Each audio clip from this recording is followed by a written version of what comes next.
الرحمن الرحیم۔ صحت اور بیماری کا تعلق غذا کے ساتھ ہے۔ ہم جو غذائیں استعمال کرتے ہیں تو اسی صورت میں صحت بھی بنتی ہے اور بیماری بھی ہوتی ہے، تو اسی لیے ہمیں اپنی غذاؤں کا خیال رکھنا چاہیے۔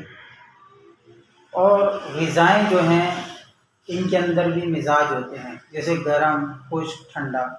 اسی طرح انسان کے جسم میں بھی یہی مزاج ہیں، خشک، گرم، ٹھنڈا۔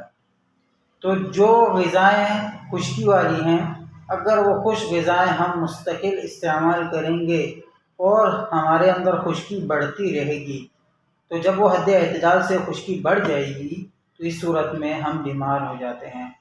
یا اسی طرح گرم غذائیں ہیں، اگر ہم گرم غذائیں مستقل استعمال کر رہے ہیں تو اس صورت میں گرمائش ہمارے جسم میں بڑھ جائے گی، جگر میں گرمائش زیادہ ہو جائے گی، معدہ گرم ہو جائے گا، سر درد اکثر رہے گا، پورا جسم گرم رہے گا۔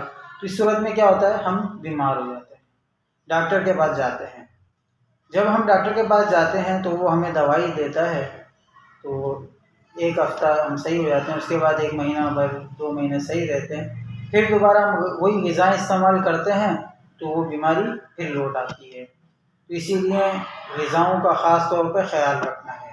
اسی لیے میں کہتا ہوں، اور حکماء بھی، حکیم لوگ بھی اسی لیے کہتے ہیں کہ جس انسان کا مزاج جو ہوگا، اگر اس کا استعمال، جیسے خشک میرا مزاج ہے، خشکی ہے میرے جسم میں، حد اعتدال میں ہے، لیکن اگر ہم خشک غذائیں زیادہ استعمال کریں گے تو میرے جسم میں خشکی زیادہ ہو جائے گی، بڑھ جائے گی۔ تو اس صورت میں کیا ہوگا، مختلف بیماریاں میرے جسم میں سرایت کر جائیں گی۔ اسی طرح گرم غذاؤں کا استعمال زیادہ ہوگا تو اس صورت میں جسم میں گرمائش بڑھ جائے گی، تو اس کو ہم بیماری کہتے ہیں۔ اب اس بیماری کا حل انہی سے ہوتا ہے، یہ اگلی ویڈیو میں بتاؤں گا کہ اس کا حل کیا ہے،